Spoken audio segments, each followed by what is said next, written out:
I'm going to look at getter and setter methods.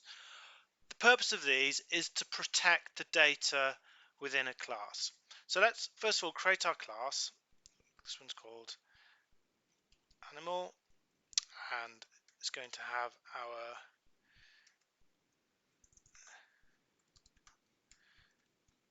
methods like this: set feeding, and that's going to be self. And what I mean by feeding is simply whether the animal is a herbivore, carnivore, omnivore. Set feeding there, and then we'll do self feeding equals feeding there. So make sure that has the right indentation. There we go. So that's setting, feeding there, and then we're going to do create another one. So that's our setter. We're going to do another one now. That's our getter.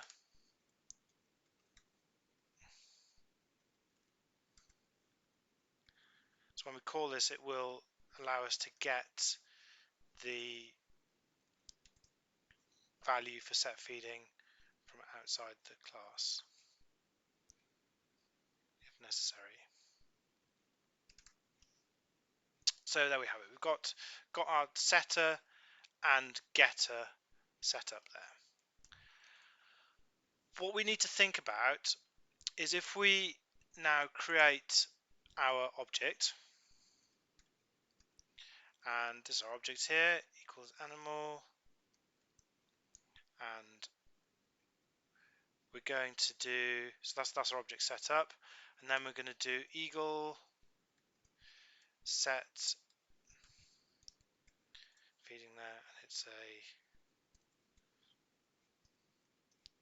and then to ensure that that's correct, what we can do is we can get it. And so if we set feeding to be carnivore, if we do eagle dot get feeding, then we should be able to check that that's the value of the attribute inside the object eagle. So let's run it.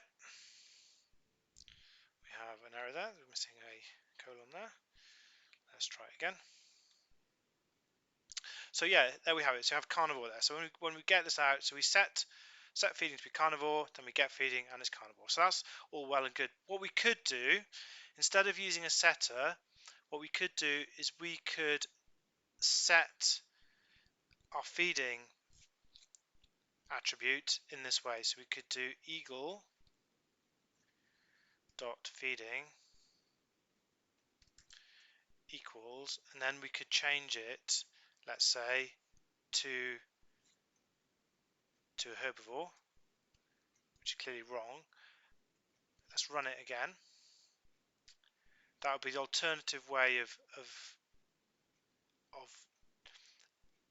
setting the value for feeding. And we run this, and you can see there now has changed that to herbivore. Now doing it this way, it's not protecting the data in the same way as you would if you're doing it this way to set the feeding using it through a method. This can lead to all sorts of side effects.